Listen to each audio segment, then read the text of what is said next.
Good afternoon and welcome to Solent Sports News. It's 4 o'clock and I'm Connor Summers. England legend Paul Gascoigne has been charged with a charge on a sexual assault on a train.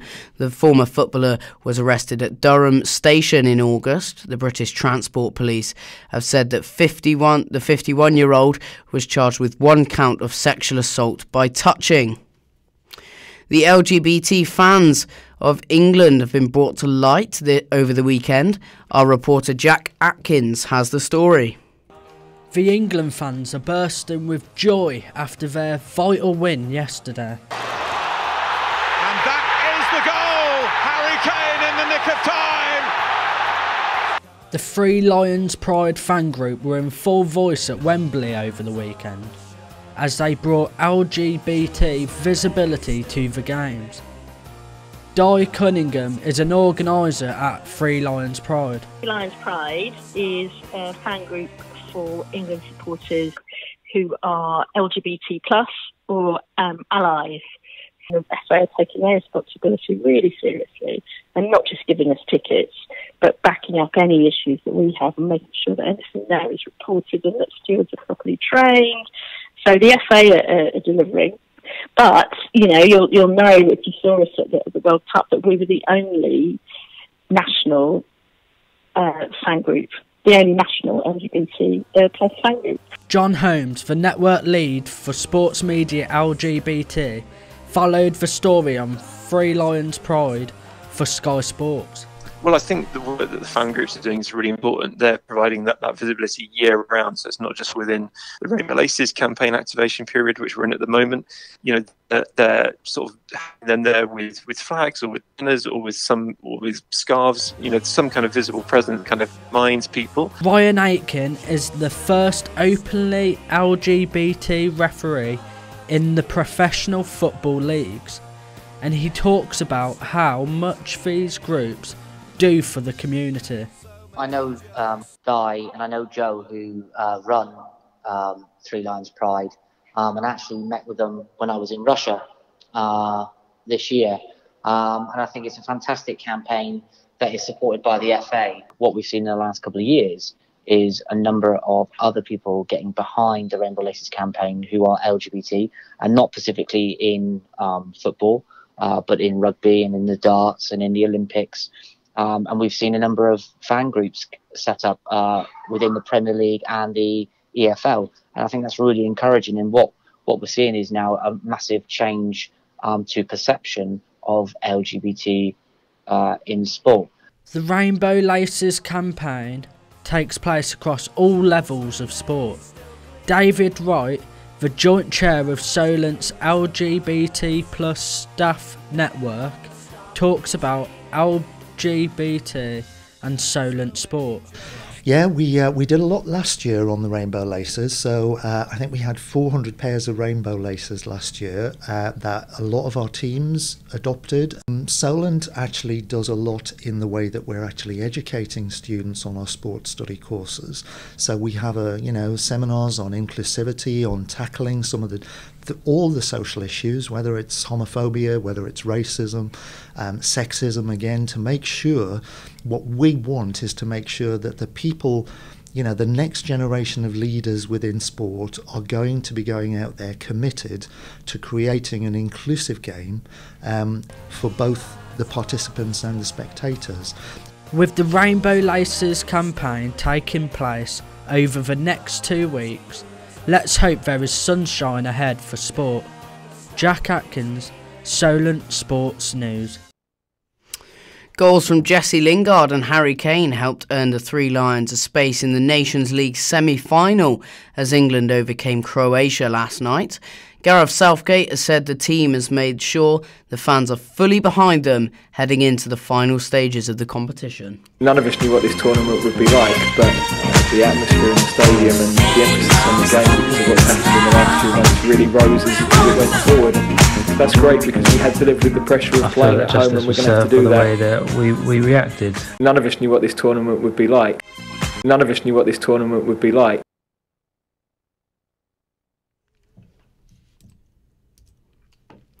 Can a West Berkshire football team go the whole season unbeaten?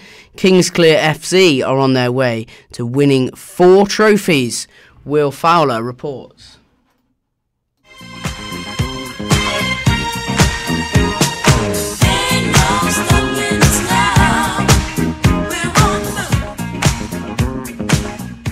I feel that justice was served by the way that we reacted.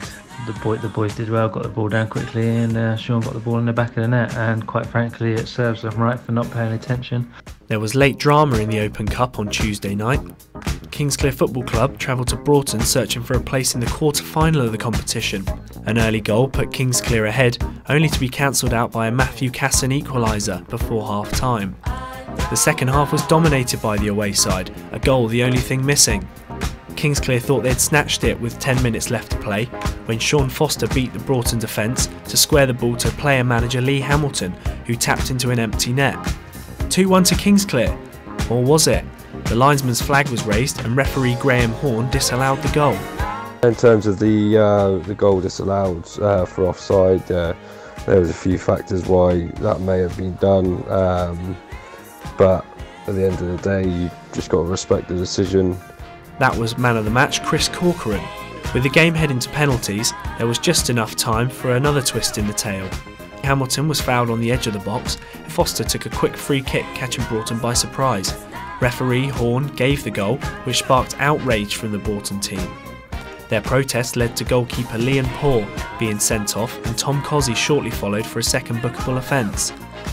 The full-time whistle sounded and Kingsclear's hopes of the quadruple got closer, but what would it mean to the players? To do the quadruple would be unbelievable. What an achievement that would be. For each and every one of us, good strong squad that's about, and we're all buzzing to be part of the team anyway. The West Berkshire side are unbeaten in 10 games and have scored 54 goals in the process. Hamilton doesn't want to get carried away though and wants to focus on the games ahead. In terms of being in all our cup competitions, that's great for us. However, the plan is now that we remain in all 4 by the time that Christmas comes around, and then we go into the new year with a focus on pushing on for the rest of the season. Kingsclear face CK Andover in the league next Saturday and will be looking to make it 11 unbeaten heading into the festive period. I've been Will Fowler for Solent Sports News.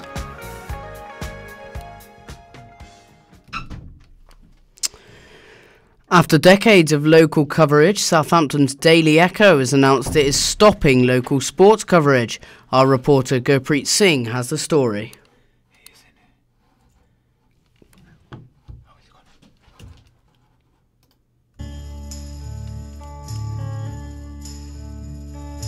This is the end. On Saturday it was reported that the regional publisher Johnston Press is now under new ownership. The 251-year-old publisher has been taken over by the newly formed JPI Media, who have agreed to wipe out the company's £135 million debt in return for control of the business. Now, just days later, the Southern Daily Echo has seized their coverage of local sports in their newspaper after decades of reporting. Graham Hiley, a former sports journalist at the Echo, has spoken about the impact this decision will have on local clubs. I think it's going to be very difficult for them. I think it's going to affect them in terms of sponsorship. You're not getting photos in the paper with the company's logos emblazoned across people's shirts. For understandable reasons, the Daily Echo did not announce that they are stopping their local sports coverage. Sholing FC's club secretary Greg Dixon explained how he found out about the news. Wendy G went to Winchester City on Saturday, covered their game, and she announced that the Daily Echo would be covering no more non-league football, grassroots level. They'd only be covering Southampton and Eastleigh Football Club. Maybe it's a problem of social media, the fact that all the results and everything go out very, very quickly on a Saturday or a Sunday as soon as games are over, and they don't need to resource people to go out and cover the games anymore. I don't know. Another former reporter from the Daily Echo, John May, sent out a tweet on the back of the Johnston Press takeover and the Daily Echo. He wrote about how if people are not buying the local papers, how do they expect them to continue their coverage? He was not surprised about the decision and understands why the local paper has done this. I don't know, it seems like a self-inflicted harm, suicide. self-planned obsolescence, call it what you will, to cut local sports coverage. Newspapers certainly local newspapers, pride themselves, or should pride themselves, on their local sports coverage. I can understand why they've done it to an extent, and obviously they will have their reasons for doing it and their justifications, and it's hard to argue with them. But from my point of view, I think it's a very sad day. It's clear that the increase in online media and the popularity of Twitter updates is costing the newspapers, and now, where people require their information in bite-sized portions and instantly, we could see more local papers across the country folding and cutting their coverage. Gurpreet Singh, Solent Sports News. England Rugby have selected their squad to face Australia on Saturday. Manu Tuilangi has been included in the squad despite not playing this autumn due to injury. Head coach Eddie Jones is hopeful he can play against the Wallabies. England have 2 wins out of 3 of their autumn fixtures, both wins coming either side of a 16-15 controversial loss to New Zealand. Following a disappointing season, Team Solent Women's Rugby have opened their account in the win column. Our reporter Joe Crabb has the story. The famous novelist Oscar Wilde once stated that rugby is only good for occasionally keeping 30 bullies outside of the city centre. More than 100 years on, and this statement has partially come to life, as the 15 Team Solent women's rugby players kicked their bitter rivals into touch, smashing the University of Southampton 53-10. The game, played under the shadows of the noisy aeroplanes taken off from Southampton Airport, was a massive spectacle that turned into a beatdown. Returning Solent fullback Alice Hill was wreaking havoc at Wide Lane Sports Ground, scoring a whopping 4 tries, but she stays humble and insists it was a team effort. I was genuinely shocked to get 4 tries. I only got 5 or 6 when I played the first year. I just take each game as it comes. We have harder games, we have easier games. Yeah, just was really happy to get 4. As a team, obviously it was really nice to get 9. The result puts Solent in a fantastic position for the rest of the season, and although many are hoping the students can kick off for a promotion challenge, team captain Ellie Osborne insists that the team are taking it one game at a time. Obviously that would be a bonus for us to get back up in the next league up, but I want to take it game by game at the moment. There's no stress to what happens, just want to play well, get as many points as possible on the leaderboard and see where it ends up from there. That being said, promotion is genuinely a true possibility this season, and I wondered what the logistical developments could be if the girls achieve this dream. Sports Solent, however, refused to take part in this package, but they did tell me that if the team do achieve promotion, they'll be getting new kits next season. Next for the girls is a home fixture versus a tough Swansea University team, although a victory would see Solent pushing towards a first promotion in 3 years. Joseph Crabb for Solent Sports News. England women's cricket will play India in the World T20 semi-finals after a narrow defeat against the West Indies in their final group game. After losing 6 wickets early on, England went on to post 115 for 8. The defending champions won the game with just 3 balls to spare and then go on to face Australia next. Cricket in America has drastically grown over the last few years. The ICC has lent a helping hand to the USA in laying a proper foundation. Our reporter Adash has the story.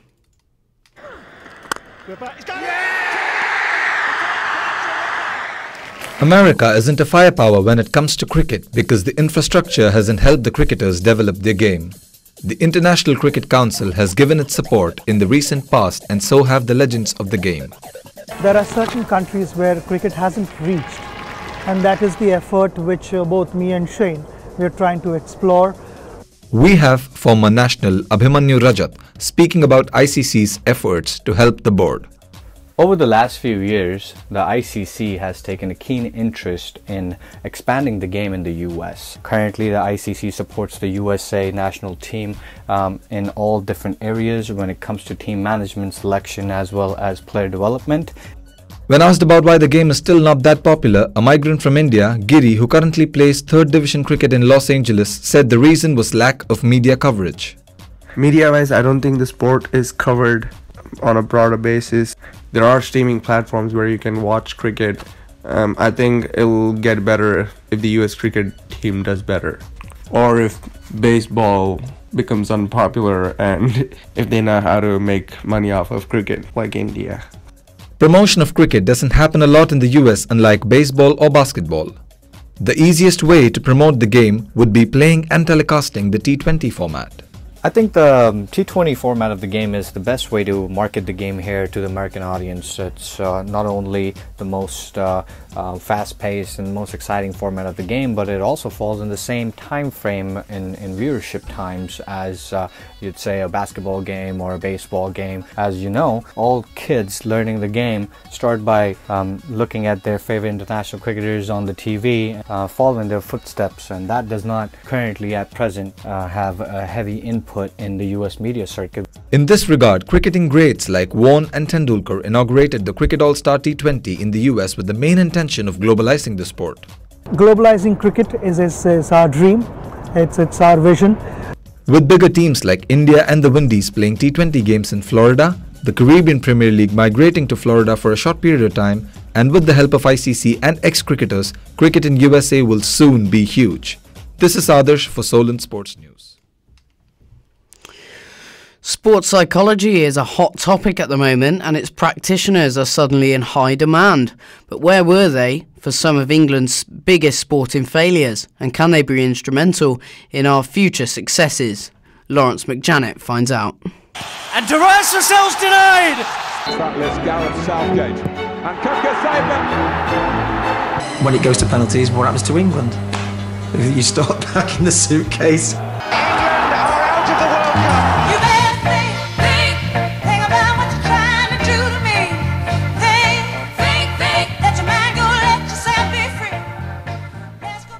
England choking on penalties was an all too familiar story in the 1990s, yet with the recent rise in the profile of sports psychology, which all professional clubs now make use of, pro players losing their nerve may soon be a thing of the past. I spoke to one of the best known players of that generation, Matt Le Tissier, to see if the players then enjoyed the benefits of psychological coaching, and what might have sparked the rise we are seeing today. It just started coming towards the end of my career. We had a psychologist come in, I think it's about 3 years before I retired, but it was an optional thing back then. I think it's probably because not just psychology in football, but I think much more awareness of people's mental health in everyday life as well. And I think the awareness of that has meant that the psychology side of football has probably got bigger as well, and people are just paying a little bit more attention to it and making themselves a little bit more aware of being of sound mind. Sandy Wolfson is head of sports psychology at Northumbria University, and she describes how the landscape is changing. In the last 3 years, we've had a sudden growth of what sports psychologists can offer. I think we're getting the message across. Certainly, I work mainly in football, and now most of the football clubs, when they hire a psychologist, will ensure that the person is registered, not just somebody who purports to be an expert, usually without any kind of training. Laura Francis is an amateur endurance athlete who says she has benefited from the coaching of one of the world's most renowned sporting psychologists. Speaking to Simon Marshall really gave me some tangible things that I could use, some tactics that I could use in my sport, in fact not just in running, to control the kind of crazy conversations that you sometimes have with yourself in your head when you're particularly doing endurance sports, I think. So it seems that professional teams and sporting bodies are using the appliance of science to gain that ever more important competitive edge. And if the England team's recent penalty success in the World Cup is anything to go by, it's a policy that is already garnering considerable success. Lawrence McJanet for Solent Sports News. That's all from us from now. Remember, you can keep up to date on our website, solentjournalism.co.uk.